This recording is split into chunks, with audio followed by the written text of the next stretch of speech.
Welcome back, trainers. So I've grinded for about 6 hours today, and it is currently 11:33 p.m. I'm going to head out as soon as I'm done with this video and grind until about, I'm thinking maybe around 4 a.m. ish.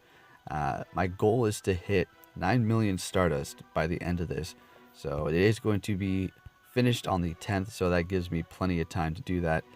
I have gained a total of 283,000 Stardust today, and that is going easy grind. Once I get on foot, the Stardust is going to gain significantly because I'm going to be able to catch more and go plus a lot more as well without hitting that speed cap as opposed to being in a car, because the grind I've been doing so far has been in a car, and really like to walk around and do the grind like that too. But mostly I like to do it at night, and I better take advantage of it now because, well, winter's coming here in Alaska. And although I could grind at night in the wintertime, I don't think I'm really going to be doing that. So if I could give you any advice as to how to maximize your Stardust, say, do you want to, go and do as many raids as you can or catch Pokemon? Which one's going to get you more Stardust?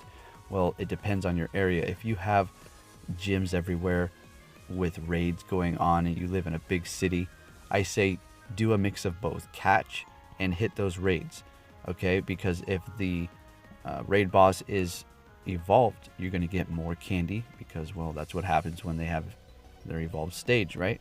So you may want to hit those things so you can get as much as you possibly can.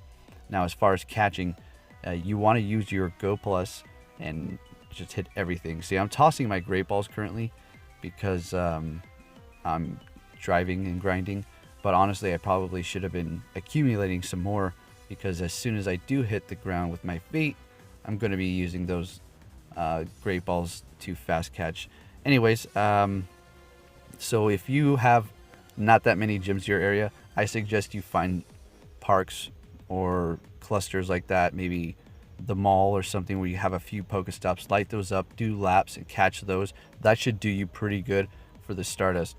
I've been seeing the comments. A lot of you have had good success getting a good amount. Always make sure you have your star piece on, because, I mean, you just want to maximize it that much more. Not to mention they're lasting 1 hour, so that's pretty good.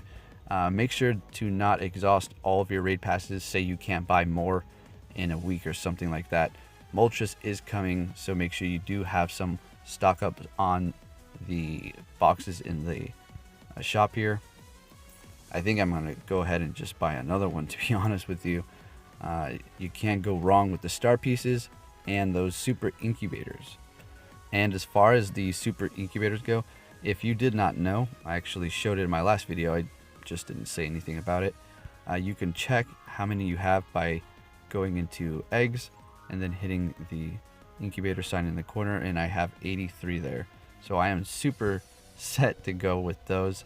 And look at this, a lucky Meowth. So thank you, Ellie. Made this trade earlier today. And of course, I was trading a Alolan Diglett out of all the things to become lucky. Great, so I'm going to show you something that is a very significant date.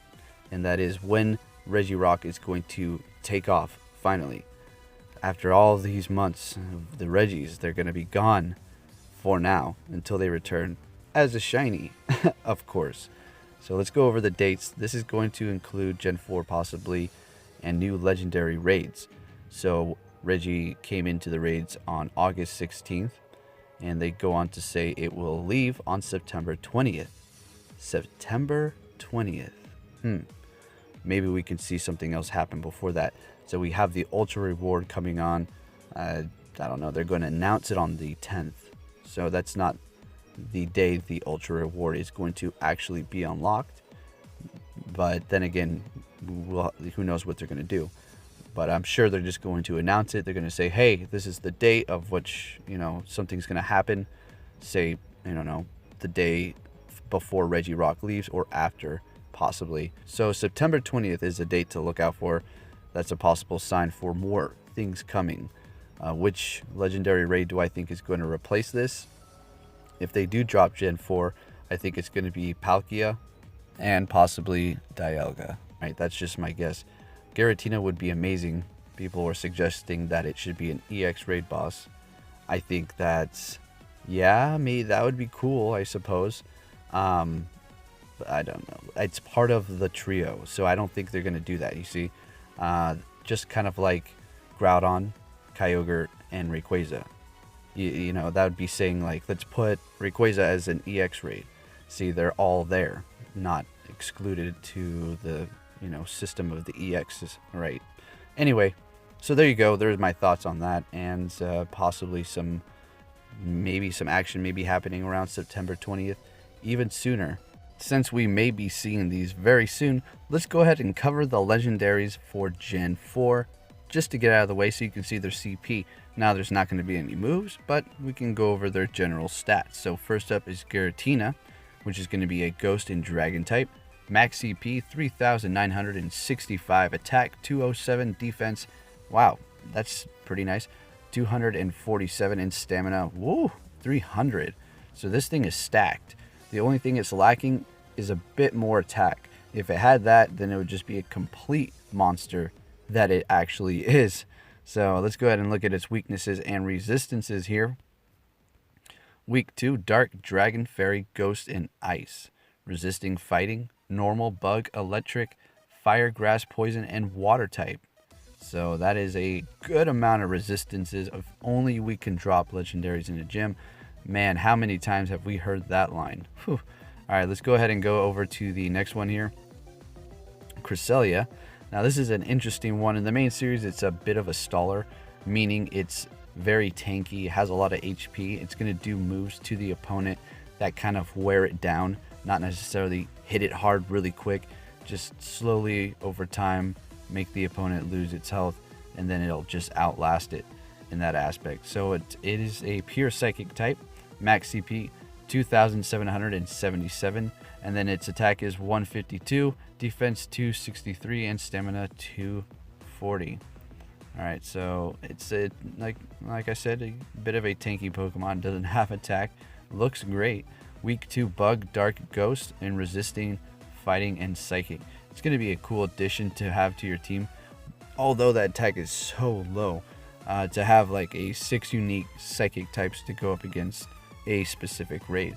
Maybe Machamp, if it's still out. Machamp still going strong. Wouldn't that be something if Machamp was still around?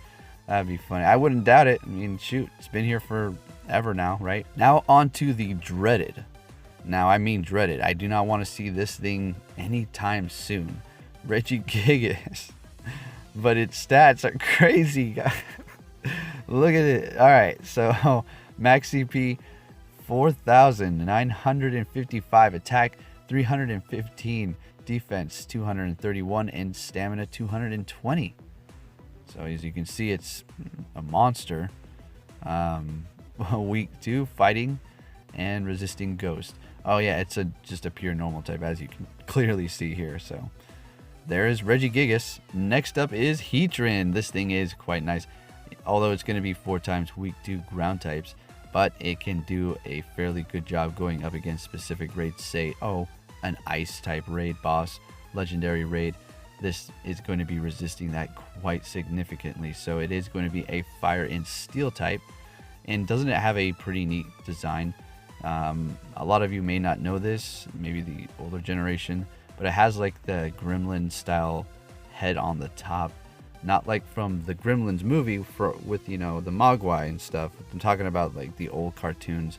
Anyways, random.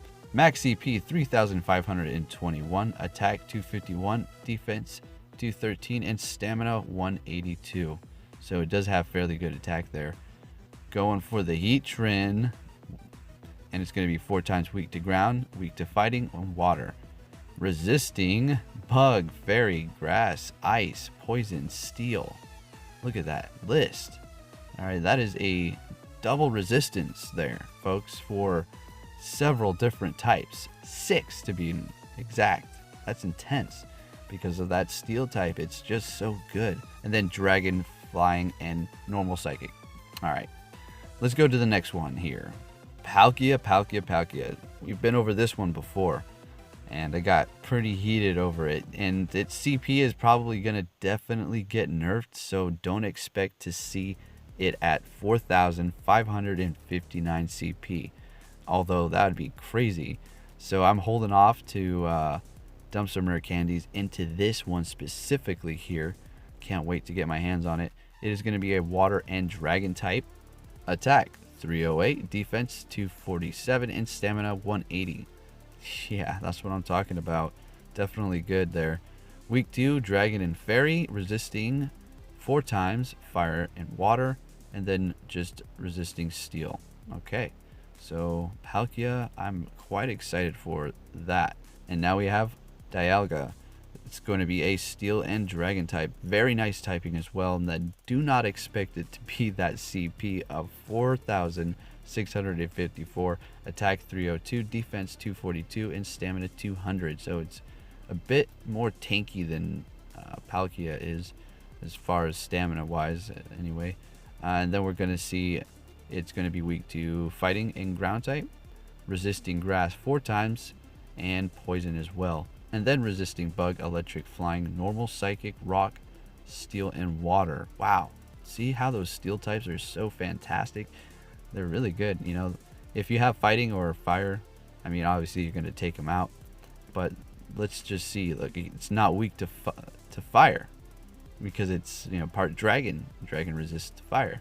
So that's quite fancy typing right there, huh? It's going to be a fun one to go up against. So it's going to be like Machamp and Groudon City for that, for sure. And then you have the trio here of these guys. I mean, I could see them being released. Let's just look at their stats. Azelf, max CP 2,945, attack 270. I mean, that's pretty good. This is the attack form, I think. And then we have defense 151, stamina 150. Alright, so let's go ahead and just look at the other ones so you can get an idea as to which one's which. This one's going to be kind of evened out. The attack dropped off a little bit and the defense picked up. So this one's more of the tanky and more of like maybe the even one. I kind of forgot, guys. It's been a while. And I never really didn't dislike them, but I never really used them. I always thought they were kind of like knockoff Mews. And this one is, okay, this one is the defense one. The other one is more of the rounded one, and then the first one is the attack form. So there you have it, guys. We could be seeing all of these in the near future. Now that I look at this one, I think this is my favorite one. I was just a little disappointed that it was the tanky one. So with that said, hope you enjoyed this video, trainers, and I'll be catching you on the next one. Take care.